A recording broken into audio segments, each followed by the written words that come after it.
Gene, Melvin, hey, congratulations for American Born Chinese. Thank you. Thank Thank you. you. Thank you.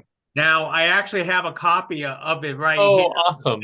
Read through it and it blew my mind. Like, how are you going to adapt something like this onto a television series? I mean, could you talk about developing a whole new storyline, but keeping the elements out of the book into this? Yeah. I mean, we talked early on. So Melvin introduced me to Kelvin Yu, who's the showrunner of the book, and the three of us had multiple discussions very early on about how this would even work. And I think you're right. I think it really is a challenge. But ultimately, we boiled the book down to its essence and then took it over and let it re-expand in the shape of an 8-episode season of television. And a lot of the work, the vast majority of the work, was handled by Kelvin Yu, the showrunner, and his writers' room. I think they were just absolutely brilliant, critical, completely critical. When there's just nothing without them, right? There's literally nothing if they hadn't done what they did.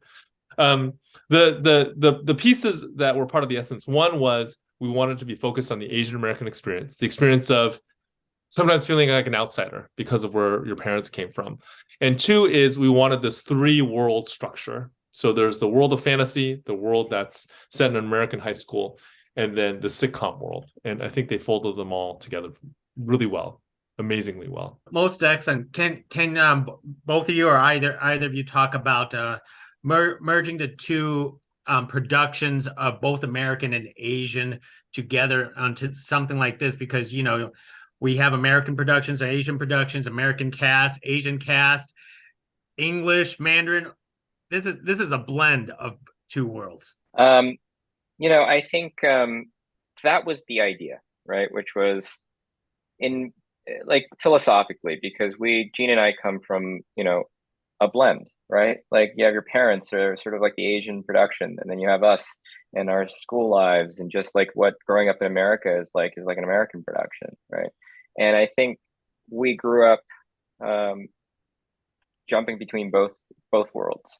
And in a lot of ways, I think that prepared us for doing this. I mean, we had crew members from Asia. Like we have the Peng Zhang, who's the stunt coordinator, had his whole team who came from all over Asia and Europe, and we brought them to the States to shoot the show. And then we had global icon Michelle Yeoh and Daniel Wu, who's American but has worked in Asia, and we brought them over. And then we had like young actors like Ben Wong and Jimmy Liu, who it just ended up being a really great meld. And I think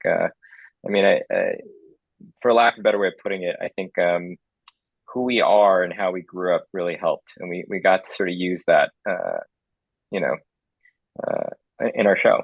Most excellent. And Yeah. real fast, can you talk about the development of this silly sitcom Beyond Repair? Like to me, as an Asian person, I even cringe every time he Yeah, says it. sure. Yeah. Sure. So Yeah. the Beyond Repair piece of the show really comes out of a character in the book. It's a cousin character who's sort of the embodiment of all of the negative Asian and Asian American stereotypes that haunted so many of us when we were kids. So Kelvin kind of took that from the book and then put his own experience into it. So Kelvin, in addition to being this amazing writer, he's also an actor. And the very first job that he took in Hollywood was actually playing this character called Freddie Gong, who was essentially a really like problematic stereotype, used purely for laughs. So that part of the show really is like Kelvin's reflection on being an Asian American in American media. Wow.